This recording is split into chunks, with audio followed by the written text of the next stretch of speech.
Funny how life works out, isn't it? Well, at least there's only one more day to live through this year, and hopefully, life will start feeling more tolerable again in 2022. I was so sure that this year was going to be the end of the nightmare, but alas, it was once again oozing with misfortune. One of the biggest examples many can point to is the inevitable release of High Guardian Spice. For the few of those who never got the story, High Guardian Spice is a cartoon crafted up by Crunchyroll? What? I thought they were all about anime. What are they doing making such a Western-styled cartoon? Anyway, onto the backstory. The show's first trailer launched all the way back in 2018, to which the original planned release date was somewhere within 2019. And sure enough, there was no sign of it. For a while, many have started thinking the show was cancelled given the circumstances, the first red flag being that the details in the first trailer were severely bare-boned. There were little to no helpful details given about the story, and even fewer details given about the characters. And to add icing to the cake, when people started sending their questions to Crunchyroll, they only responded by disabling likes and turning off the comments. Besides that, there were very little discussions on the show over the next 3 years. And for those who were discussing it during this time, they were all making their own different predictions on it. But they all had the same conclusion: it was gonna turn out bad. But then it wasn't until this summer when a new trailer finally launched. And while it sorta helped that we got to see some actual footage and context of the show for once, which as I said earlier was a damning element that the original trailer left out, it still didn't win over many viewers. In fact, it just seemed to build up the big hunch everyone had that the show was gonna bomb. And after one more trailer in October, the show itself finally debuted later in the month. And this brings us to where we are today. Just about everyone who's been watching the show has delivered a final verdict. To say the least, this show has without a doubt bombed. As soon as the show dropped, so did the ratings, dropping like an anvil. It was made very clear that this show was not a favorite of the public. And by first glance, I can kinda see why. Just look at Kate Leth. While she helped out with the writing, she's also known for making some concerning remarks. Besides that, being someone who's seen the show for myself, while I wouldn't wholeheartedly say the show in its entirety was the worst thing I've ever seen, there were a few minor details I actually kinda liked, but I'll admit there were a handful of flaws and issues that were almost impossible to ignore, which I'll shortly go over. It's only sensible that the first detail to bring up is what's shown to us, the visuals. At a first glance, the animation looks, somewhat doable. Some of these characters have designs that help them stand out and make them look more memorable, but when you dive into the first episode, you start picking up on a few problems. Like how there were some noticeable JPEGs thrown into the background and sometimes foreground. Some of these scenes have a distinct lack of depth. Look at the shot of the stagecoach, for example. How the hell could anyone tell there was a bump in the path? It looks like a flat road the whole way. And there's even minor issues, like with the characters' facial expressions. In some shots they try to look excited or scared, but it looks more like they're forcing their emotions out, which kind of gives off a creepy, possessed look. You might even notice that their eyes have a few issues too. Even despite the perspective or positioning itself, it can be a little hard to tell where exactly they're looking at times. Onto the characters, the show centers around the 4 friends, Rosemary, Sage, Thyme, and Parsley. While I feel the pairing between Sage and Rosemary was good on paper, I think the execution just came off awkward, as these two can have the most confusing dialogue at times. And it doesn't stop there. Sometimes they even spread their odd remarks to the other characters too. Hold on, you got mugged on your first day? I'm sorry, is there a better time to get mugged? What does that even mean? I wonder what your basis for comparison is. Is she saying she's had this kind of experience before? Then there's Thyme. I assume they were trying to give her a tsundere-related personality, but seeing what we got from her, it's a little hard to tell. And of course there's Parsley. What? The most you'll learn about her is that she's a family person and wants to become a blacksmith. That's it. At the academy, they meet a variety of teachers. Redbud, who really bothers me for reasons I'll get to later, Phlox, Hakone, Caraway, who I'll also cover later, and Dredge, the hell of a boss cosplayer. The side characters are mostly hit or miss. There's some who are a little forgettable like Parnell, and there's some who left more of an impression, like Amaryllis, who made a better tsundere-esque character. She was flawed at first, but she kinda grew on me after a while. Maybe it was a coincidence and I just got used to her. Who knows? Snapdragon was another character who many liked, and I can kinda see why. He has a backstory, even though it's briefly revealed from implications, but it's better than nothing. And this does help show his life perspective. That's a pretty nice touch. There are other reasons as well, but I'll get more into those as I'm discussing the story. And last but not least, there was the big guy himself, Slime Boy, who strives to become the next Tommy Wiseau. Hey, whoa, what's with the manhandling? Oh, hi, Mark. I'm not good with names.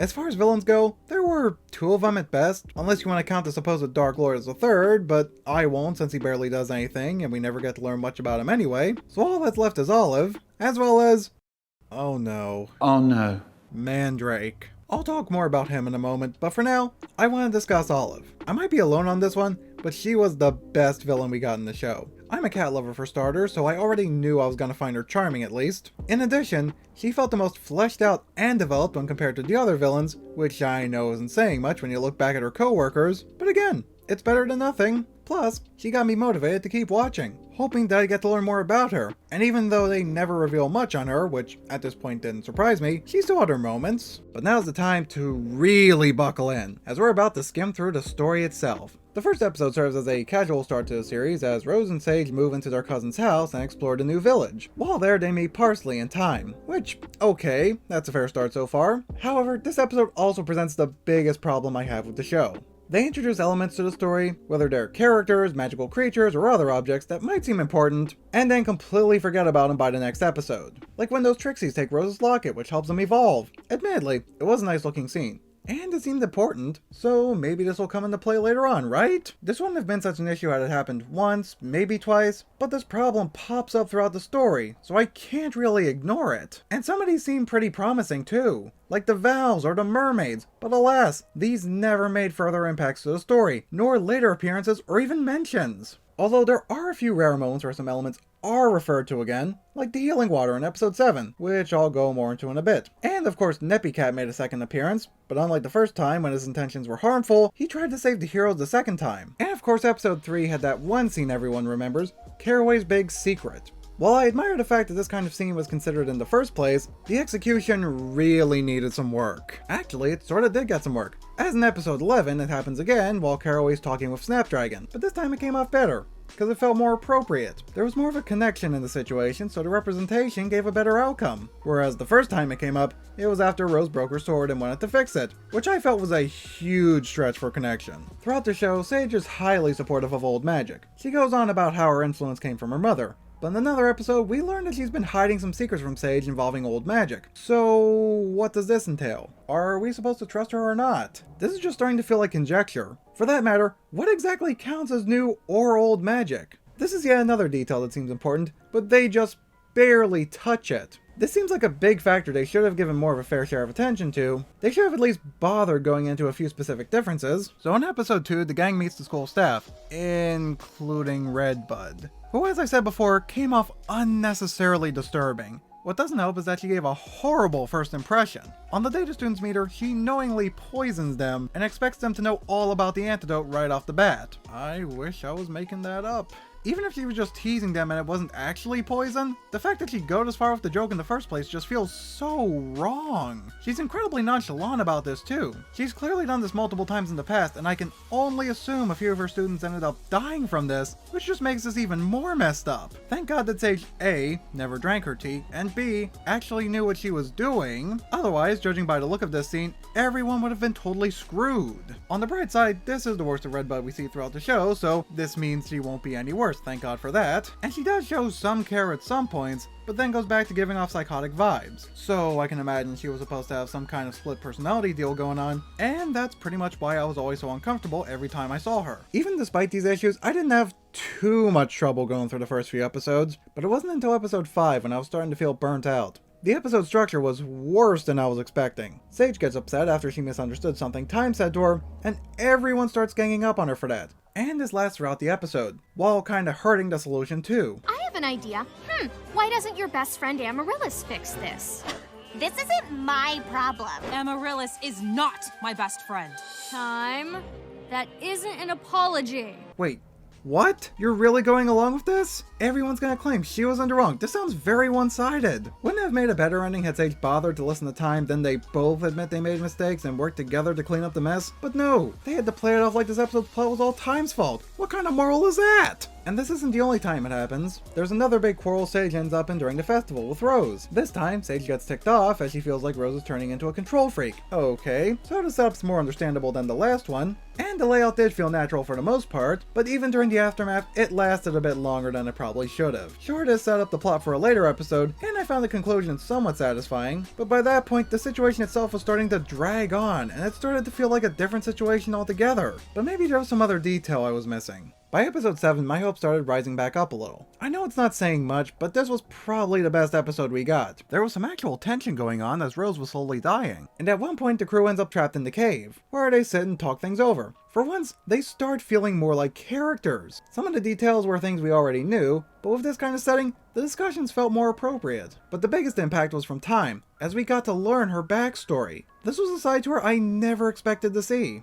And to top it off, this comes into play in the next few episodes. While I'm glad we got to see some continuity for once, there was still a problem which comes up in a later episode. Like in the next episode, how Olive gets rid of Time's healing water sample, so she ends up going to get more in a later episode, with the help of a demon. But what about the well? It didn't dry up already, did it? So episode 7 wraps up on Olive's debut, which, as I said, I found her pretty enjoyable, and she made a promising first impression, especially after casting the spell turning everyone into stone. As reluctant as she was, she still went through with it. Oh, as I'm sure you've seen coming, the show ended with a massive fight, as Mandrake and Olive were planning an attack on the Academy. I know I'm bringing this up only now, but Mandrake's a shapeshifter. He knows magic that can disguise himself with others' appearances, which sounds very helpful, and it does give him a big advantage. Unfortunately, he's got one big weakness. His weakness being that he gets easily distracted, which kinda hurts his credibility, especially since he got the chance to kill someone twice, and they both backfired by his own decisions. The first time he was alone with Rose while pretending to be Lavender, Rose's mom. He was close, but stopped after learning some info on Caraway, which I can understand his concern,